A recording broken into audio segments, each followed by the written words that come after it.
Namo Bhagavate Vasudevaya.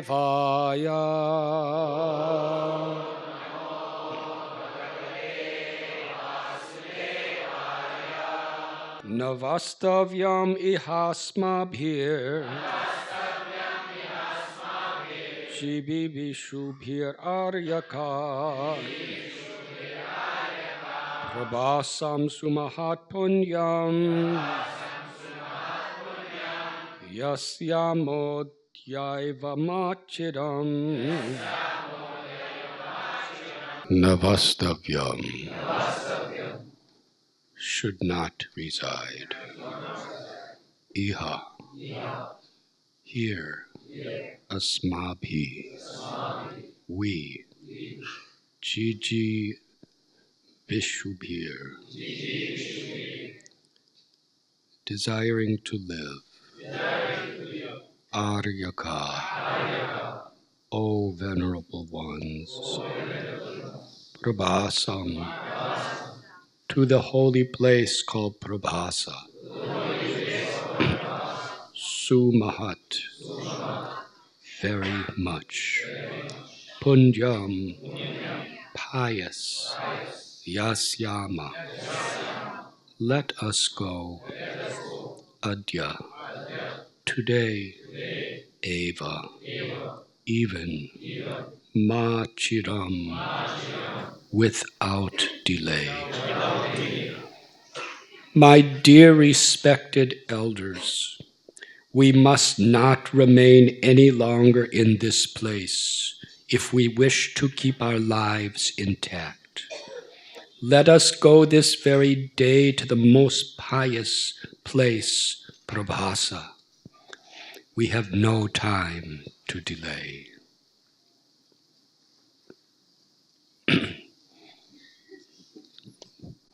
We are reading in continuation of yesterday, the second part of the purport. In the conclusion to his work, Mahabharat Tatparya Nirnaya, Sri Madhvacharya Pad has written the following purport to the Moshala Lila. The Supreme Personality of Godhead, in order to bewilder the demons and ensure that the word of his own devotees and of the Brahmins is maintained, created a body of material energy into which the arrow was shot. But the Lord's actual forearm form was never touched by the arrow of Jara, who is actually the Lord's devotee, Bhrigu Rishi. In a previous age, Bhrigu Muni had placed his foot on the chest of Lord Vishnu in order to counteract the offense of improperly placing his foot on the Lord's chest. Bhrigu had to take birth as a degraded hunter. But even though a great devotee willingly accepts such a low birth,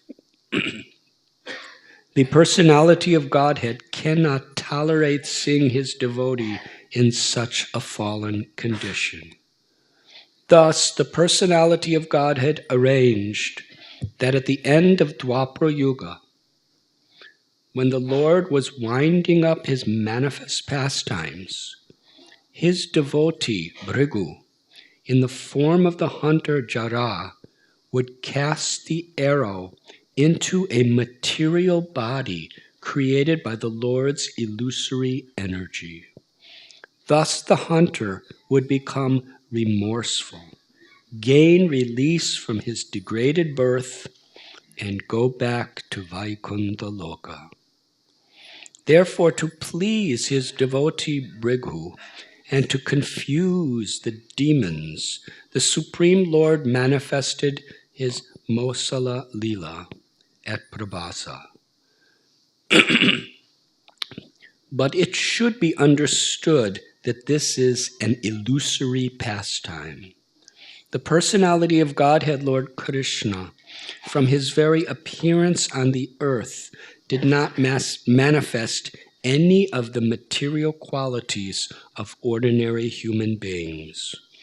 The Lord did not appear from the womb of his mother. Rather, by his inconceivable power, he descended into the maternity room. At the time of giving up this mortal world, he similarly manifested an illusory situation for the sake of bewildering the demons. To bewilder the non-devotees, the Lord created an illusory body out of his material energy, while simultaneously remaining personally in his own Satchitananda body. And thus he manifested the downfall of an illusory material form. This pretense effectively bewilders foolish demons. But Lord Sri Krishna's actual transcendental eternal body of bliss never experiences death. Also, at Prabhasa Kshetra, there is the holy place known as Bhrigu Tirtha, which was manifested by Lord Parasuram. The place at which the two rivers, Saraswati and Hiranya, flow together into the ocean is named Bhrigu Tirtha. And there the hunter cast his arrow. There is an elaborate description of Prabhasa Tirtha in the Prabhasa Kanda of the Skanda Purana. There are also many Palasrutis given within the Mahabharata in connection with Prabhasa Tirtha. Palasrutis are scriptural statements that promise various auspicious results for one who performs a particular pious activity. In the following verses, the Lord himself will explain the particular benefits to be derived from visiting Prabhasa Kshetra and performing religious activities there.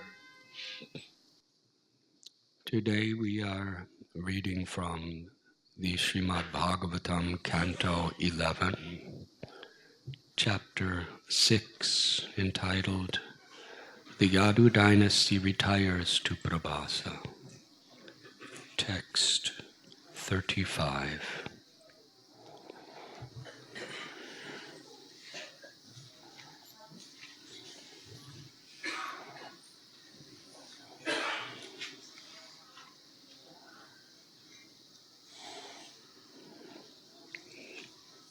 Whatever Krishna does can be understood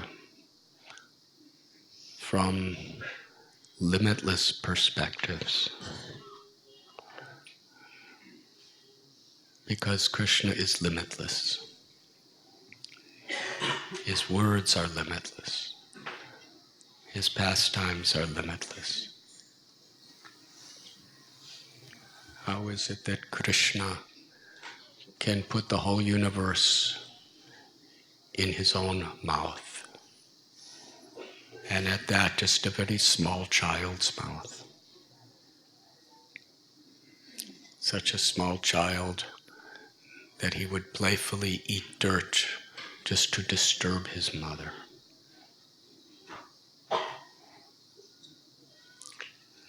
Krishna can put the entire universe in his little tiny mouth, and at the same time, Krishna expands himself as Virat Rupa, where he's the size of the entire universe. And simultaneously, Krishna as the Paramatma situates himself in the heart of every living being, even the little mosquitoes, and situates himself in and between every atom. And he's doing all these things at the same time.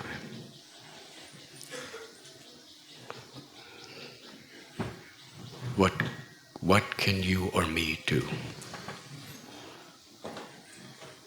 Krishna is the controller of all controllers. Everything. It is rightfully said that not even a blade of grass can move without the sanction of the Lord. Imagine all the blades of grass. Not only in India, but in the whole world. Not only in the whole world, but in the entire universe. Not just this universe, but all universes in cosmic manifestation.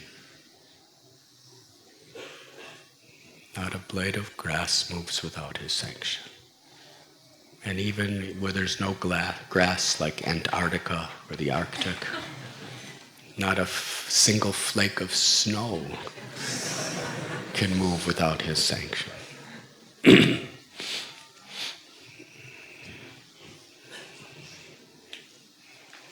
Everything is under Krishna's control. Sarvasya chaham edishani vishto matasmitir jnanam apohanam cha vidaishcha sarveraham eva vedyo vedantakrit vedavedeva chaham. And Krishna remembers everything that's ever been done. He doesn't need a computer memory to access data. He's the one who gives power to all the computer memories. Without him, the power shuts down and the computer memory is useless. He's the cause of all causes. He remembers everything. He remembers the blade of grass that moved at the Mafatlal bungalow in Pune 25 years ago as Radhanath Swami stepped on it. That's Krishna. He remembers every thought of every living being forever.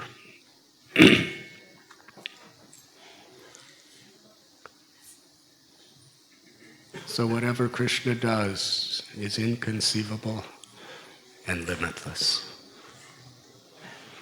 A devotee sees it from the perspective of how to love Krishna and serve Krishna. And people who are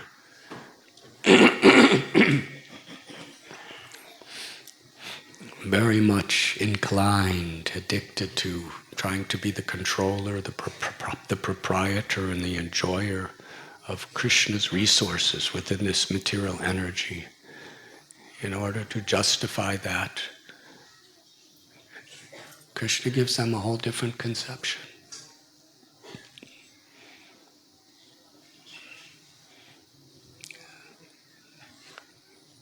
If Krishna was to manifest himself in a very universal form kind of situation, it would leave people very little choice to surrender to him.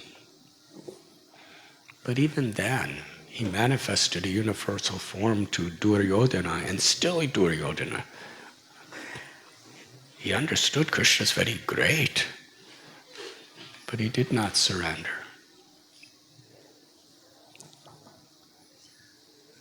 So in order for this material world to give us free will to either love Krishna or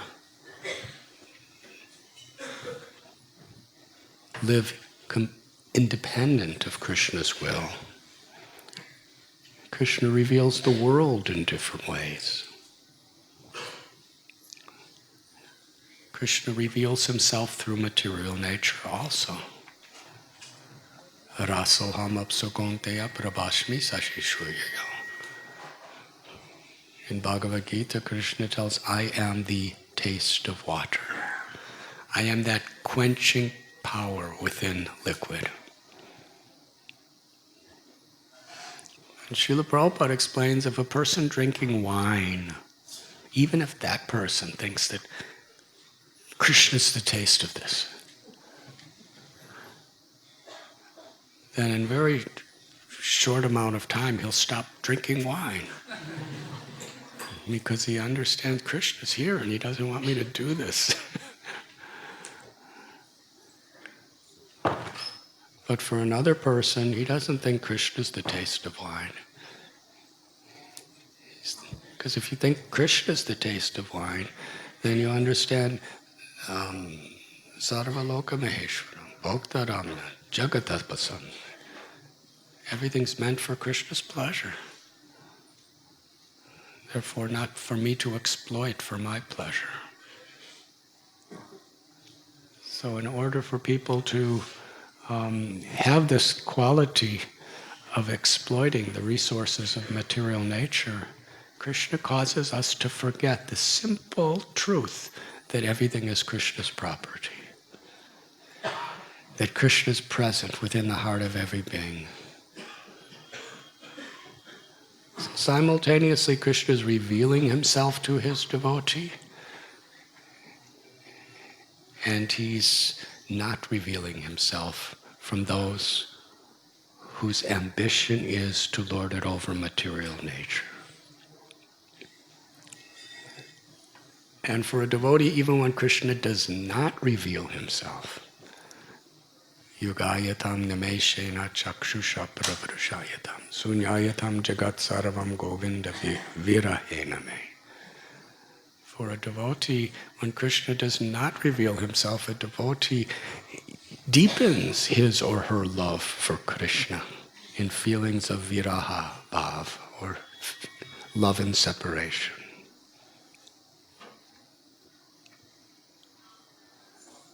But a devotee never forgets Krishna. Never forgets that I am simply existing for Krishna's pleasure.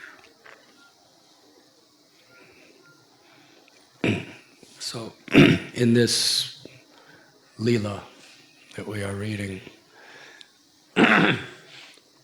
Krishna wants to give, from a scriptural and historical perspective, atheistic people some evidence to prove that Krishna was just a person like us. And then they could use this justification in so many ways. If Krishna is a person like us, who departs from this world, something like us, then that means we could also dance in the Ras Leela. We can, in fact, have our own little Ras Leelas. But a devotee understands that Krishna has staged this pastime just so people like that can justify their own independent way of misusing their free will. And it also gives devotees a very clear warning of how Krishna's material energy is so powerful, so subtle, so inconceivably bewildering, that each and every one of us, we cannot take for granted Krishna consciousness. Sharanagati, Daivi Hesha Gunamayi, Mama Maya Duratyaya, Mamevame Prapadyate, Mayameta Tarantite. In order to not get caught up in this web of material implications, we must sincerely take shelter of Krishna. We take shelter of Krishna initially by hearing from those personalities that Krishna has empowered to represent him. Mental speculation,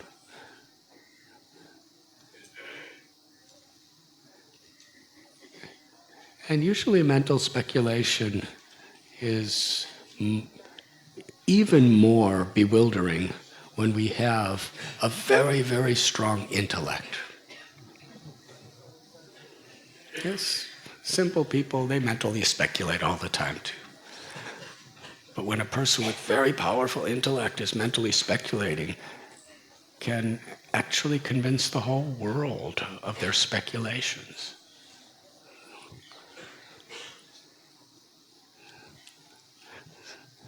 So how careful we must be. Therefore, in Bhagavad Gita, Krishna tells, Tadvidi pranipatena pariprashnena sevaya upadekshanti te jnanam jnaninas-tattva darshana.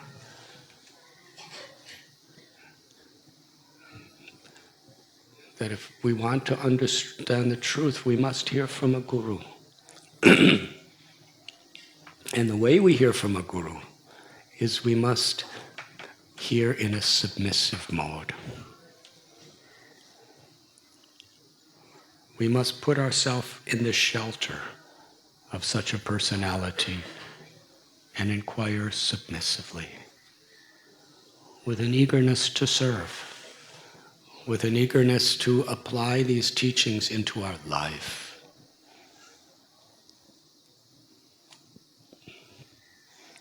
In Bhagavad Gita, Arjuna, such intellect, such spiritual status he had. And he was Krishna's dear friend. But Krishna wanted to set the stage. If we truly want to hear the words of Krishna and be transformed, we must hear the Gita as Arjuna heard Gita. Arjuna was put in a condition of crisis. A crisis that was beyond his control. There was nothing he could do to come out of it. He tried. Krishna staged it so nicely. The Kurus and the Pandavas, each one with millions and millions of soldiers on their sides, were standing facing each other, and their horses and their elephants and the foot soldiers, their chariots. And Arjuna said, please bring me between the armies so I could see who has come to assemble for this war.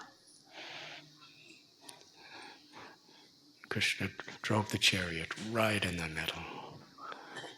And similarly, in our lives, Krishna he's within our hearts. Ishvara sarva bhutanam hrideshe arjuna. Krishna's within our heart. The body's like a chariot. And Krishna will move this chariot into these situations that are very, very difficult to be able to understand. What am I supposed to do now? You see, Arjuna represents each one of us. Krishna brought you and me between those armies in that chariot. And Arjuna, who was very intellectual, he had a lot of common sense. He had very high realizations. He was trying to figure out what to do. And he couldn't. And because he was such a responsible man, he was really in the crisis of his life. Should I kill these people I love? Should I abandon my duty and just go off into the Himalayan mountains?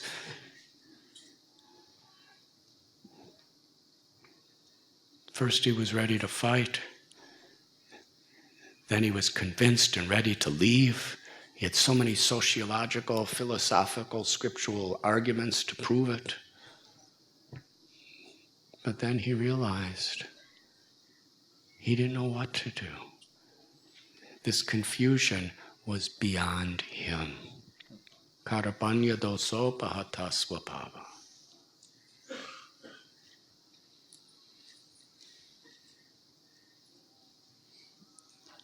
I'm bewildered. Shishyaste hamsam tvam. He said, I'm your disciple now. Please instruct me. So Arjuna taught us how we must hear from Krishna and his representatives if we want the true transformation to take place in our heart. Doesn't matter who we are. In this particular section of Srimad Bhagavatam, a similar situation is happening. There was the Bhagavad Gita. Now, equally as important for devotees is the Uddhava Gita. Arjuna was Krishna's best friend in Hastinapur. Uddhava was Krishna's best friend in Mathura and then Dwarka.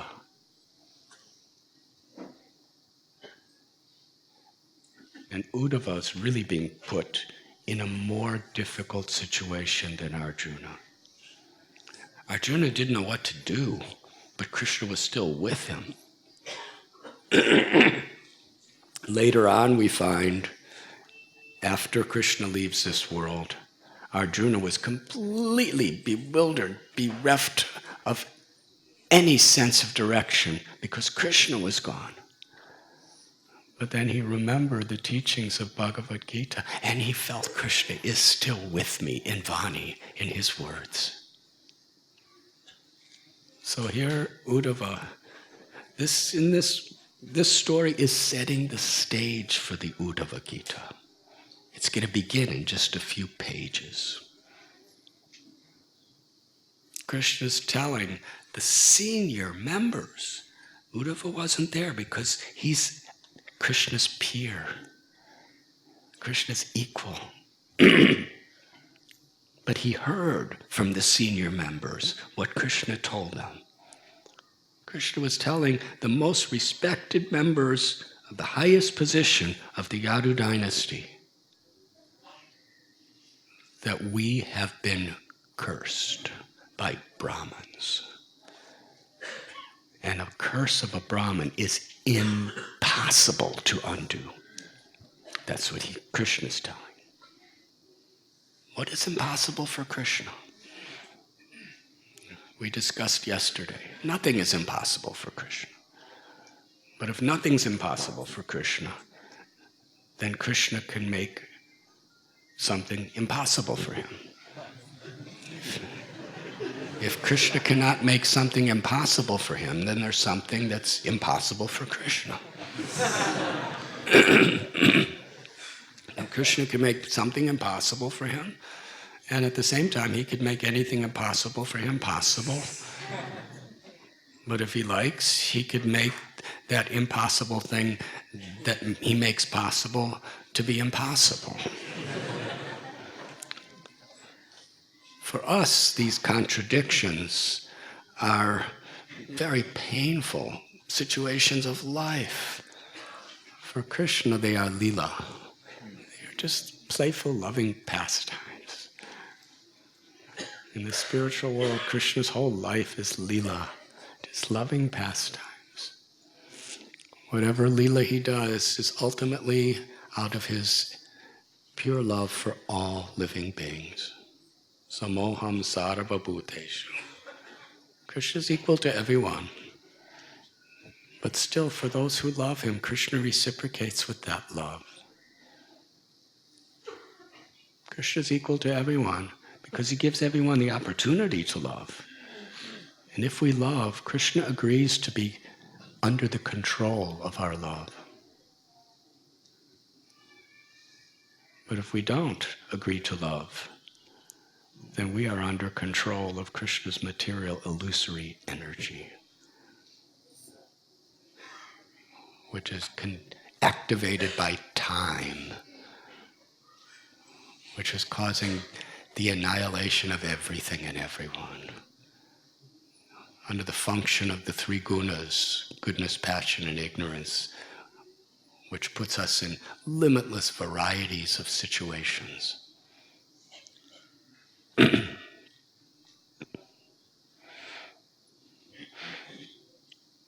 So Krishna tells, it's an impossible situation. We've been cursed by Brahmins. Krishna's own son, Samba,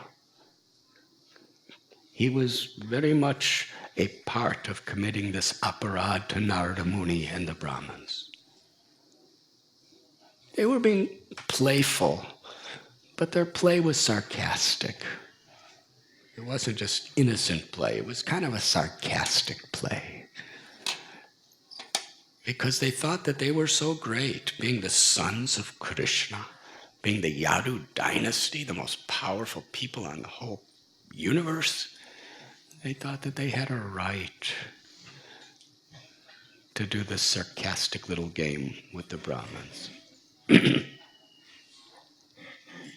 They're devotees. It's a good lesson.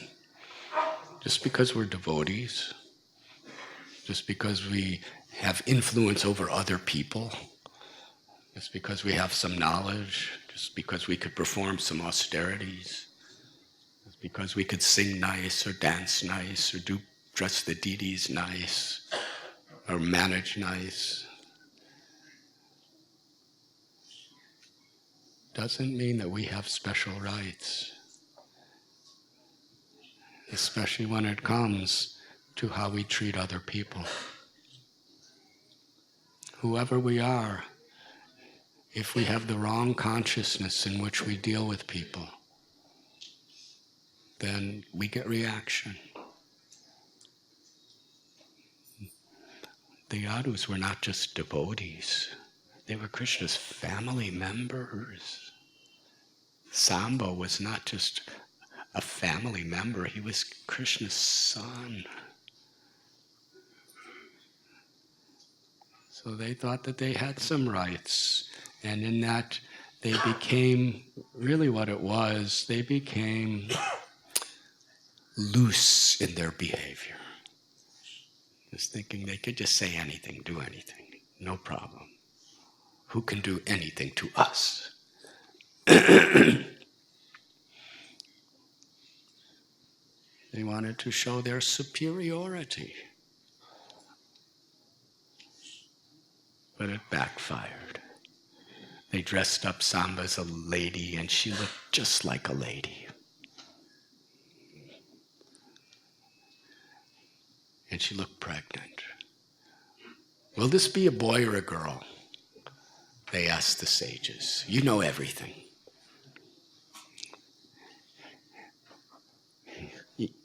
There's only two choices, boy or girl. In their question, they didn't say, is this going to be a boy or a girl or something else? They just gave two choices. Is this going to be boy or girl?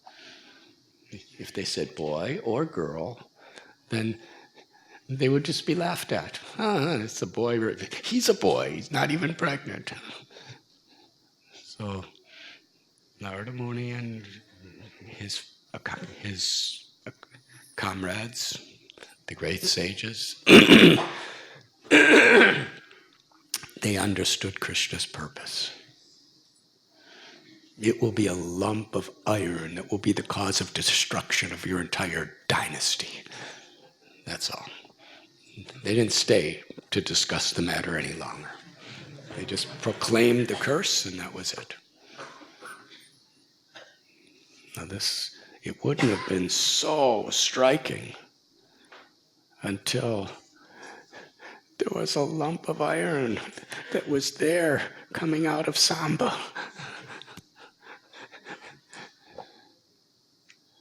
So Krishna is telling, this is what happened.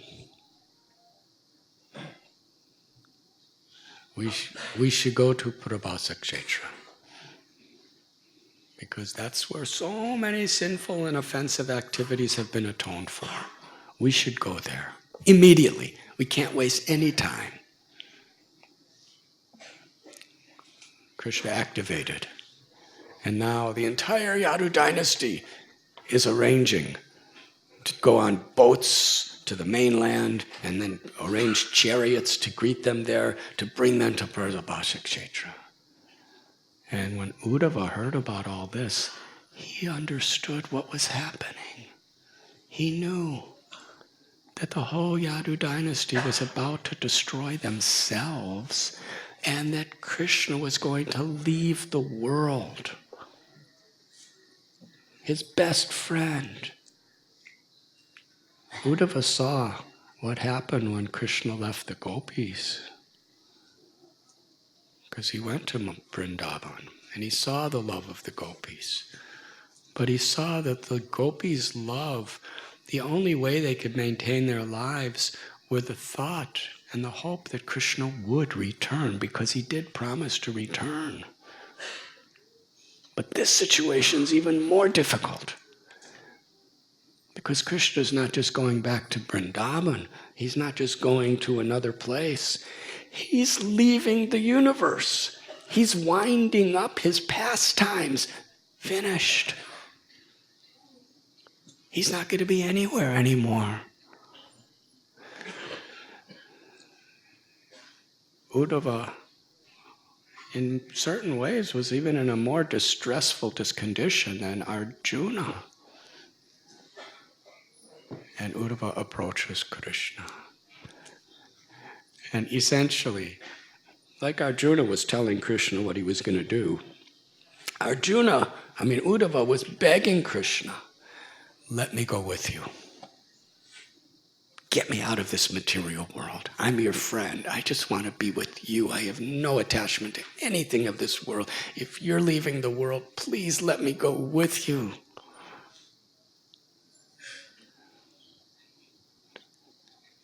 And like Arjuna, who gave so many arguments, but Krishna had another plan. Krishna had another plan for Uddhava also. Arjuna said, I don't want to fight. Krishna said, you fight.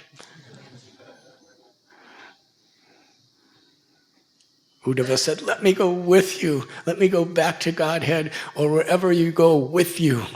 I don't want to stay here. And Krishna said, you stay here. Very difficult. Surrendering to Krishna is not an easy thing.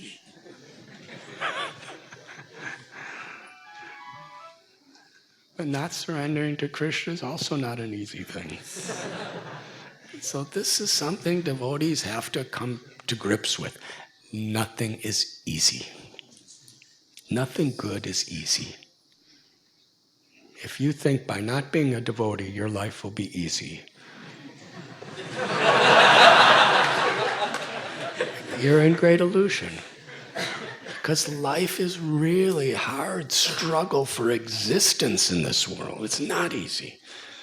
And if you think by becoming a devotee life will be easy, the only way you could think that way is if you just joined our movement yesterday.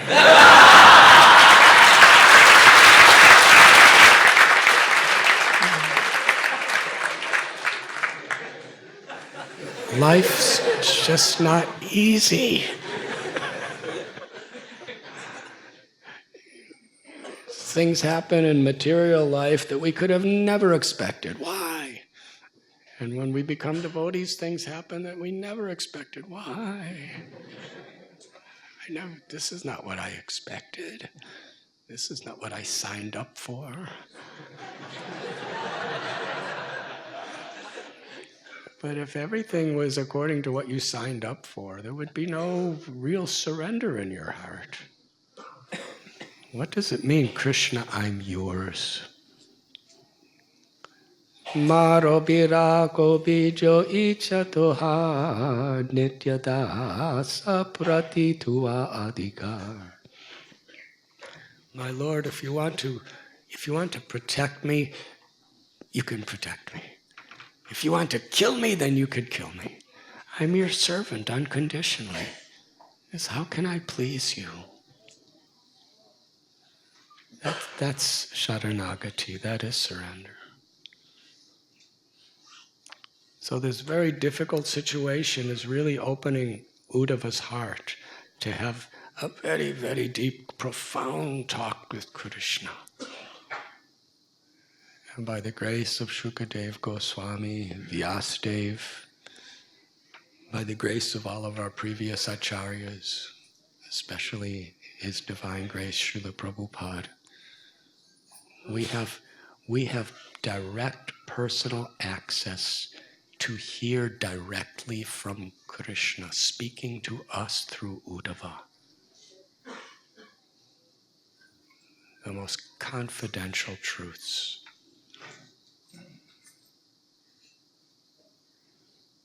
One time in 1966, Srila Prabhupada brought a small handful of devotees to the Anand Ashram in upstate New York. That was Dr. Mishra's ashram. And Prabhupada would speak there and lead kirtan there, and just brought a few of his devotees from 26 2nd Avenue. And one of his first devotees, Hayagriva Prabhu, he was sleeping outside in this beautiful ashram. So many trees and landscape, completely quiet. He was laying under the stars. It was a very warm, starlit night. And he had a dream. In that dream, he saw Krishna speaking the Bhagavad Gita to Arjuna. Such a wonderful dream. Then the dream switched, where he saw Srila Prabhupada teaching him, Hayagriva Prabhu, Bhagavad Gita. And he woke up. The next morning he told Srila Prabhupada about this dream.